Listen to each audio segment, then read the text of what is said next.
ہمارا آنا اس دنیا میں ہماری مرضی کا نہیں، ہمارا جانا اس دنیا میں ہماری مرضی کا نہیں، ہمارا اٹھنا اس دنیا میں دوبارہ ہماری مرضی کا نہیں، پھر حساب کتاب بھی ہماری مرضی کا نہیں ہوگا۔ حساب لینے والی ذات اس دنیا کا کوئی جج نہیں ہوگا، اس دنیا کا کوئی زمیندار نہیں ہوگا،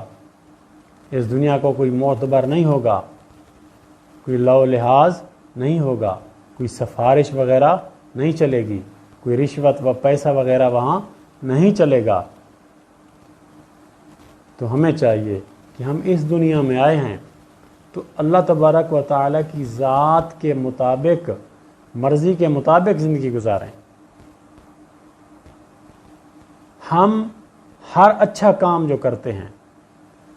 وہ قربتاً الی اللہ کرتے ہیں، یعنی اللہ تبارک و تعالیٰ کی ذات کا قرب حاصل کرنے کے لیے کرتے ہیں۔ تو اللہ تبارک و تعالیٰ کی ذات کا قرب کیا ہے؟ بے شک نماز پڑھنے سے انسان اللہ کے قریب ہوتا ہے، روزہ رکھنے سے انسان اللہ تبارک و تعالیٰ کی ذات کے قریب ہوتا ہے، واجبات ادا کرنے سے انسان اللہ تبارک و تعالیٰ کی ذات کے قریب ہوتا ہے، اور جن چیزوں سے اللہ تبارک و تعالیٰ نے منع کیا ہے ان سے رک جانا، یہ اللہ تبارک و تعالیٰ کی ذات سے ہمیں قریب کرتا ہے۔ بے شک اعمال کے بجا لانے سے قربت الہی ملتی ہے، لیکن اگر آپ اپنے اعمال وقت پہ ادا کرتے ہیں لیکن اللہ تبارک و تعالیٰ کی مخلوق کے ساتھ بھلائی نہیں کرتے، اچھائی نہیں کرتے، اللہ تبارک و تعالیٰ کی مخلوق کے ساتھ تمہارے معاملات ٹھیک نہیں، تمہارا رہن سہن ٹھیک نہیں، اللہ تبارک و تعالیٰ نے جو اپنی مخلوق کے ساتھ ہمیں اچھا سلوک کرنے کا حکم دیا ہے، اگر ہم اس پر عمل نہیں کرتے تو گویا کہ ہم اللہ تبارک و تعالیٰ کی ذات کا قرب حاصل نہیں کر سکتے۔ مسجد میں بیٹھنے سے اللہ ضرور ملتا ہے، لیکن مخلوق خدا کو تنگ کرنے کے بعد مسجد میں جانے سے قرب الہی حاصل نہیں ہوتا۔ روزہ رکھنے سے اللہ تبارک و تعالیٰ کا قرب حاصل ہوتا ہے، لیکن اللہ تبارک و تعالیٰ کی مخلوق کو ایذا پہنچانے کے بعد، تکلیف پہنچانے کے بعد اس روزے سے قرب الہی حاصل نہیں ہوگا۔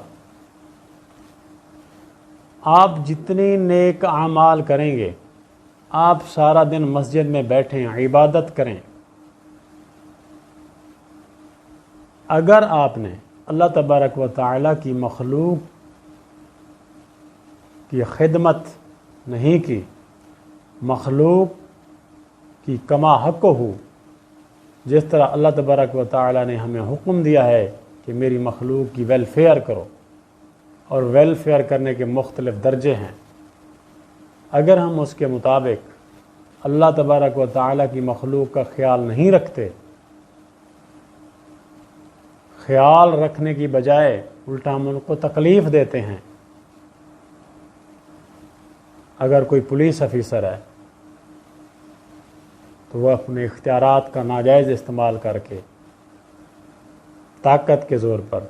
اگر اللہ کی مخلوق پر تشدد کرتا ہے، ظلم و ستم کرتا ہے، اور اس کے بعد جا کر مسجد میں نماز پڑھتا ہے، تو اس سے قرب الہی حاصل نہیں ہوتا۔ اگر کوئی جج ہے، وہ ناانصافی کرتا ہے اللہ کی مخلوق کے ساتھ، وہ غلط فیصلے دیتا ہے، کسی کا حق وائلیٹ کرتا ہے، تو کسی کے ساتھ ناانصافی کرنے کے بعد اگر وہ جج اللہ کی بارگاہ میں جا کر جھکتا ہے، اس سے قرب الہی حاصل نہیں ہو سکتا۔ المختصر نتیجہ یہ کہ جب تک ہم اللہ تبارک و تعالی کی مخلوق کے ساتھ اچھائی نہیں کریں گے، اچھے سلوک کے ساتھ پیش نہیں آئیں گے، اللہ تبارک و تعالی اور ہمارے نبی اکرم صلی اللہ علیہ وآلہ وسلم کے بتائے ہوئے اصولوں کے مطابق انسانیت کے ساتھ ٹریٹمنٹ صحیح نہیں کرتے، تو یاد رکھیں اگر اللہ کی مخلوق آپ پہ ناراض ہے، اگر اللہ کی مخلوق کو آپ نے تنگ کیا ہوا ہے، پریشان کیا ہوا ہے،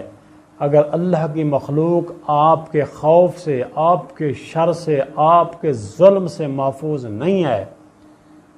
تو ہم جتنی مرضی چاہے عبادت کر لیں، جتنی مرضی چاہے مسجد میں بیٹھے رہیں، ہم اللہ تبارک و تعالیٰ کی ذات کا قرب حاصل نہیں کر سکتے۔ اللہ تبارک و تعالیٰ کی مخلوق کی خدمت کرنا، انسانیت کی خدمت کرنا، یہ عین دین ہے۔ اللہ تبارک و تعالیٰ ہم سب کو نیک اعمال کرنے کی توفیق دے، واجبات ادا کرنے کے ساتھ ساتھ اللہ تبارک و تعالیٰ ہمیں اپنی مخلوق کے ساتھ اچھائی کرنے، اچھا سلوک کرنے اور ان کے ساتھ بھلائی کرنے کی توفیق عطا فرمائے۔ آمین ثم آمین۔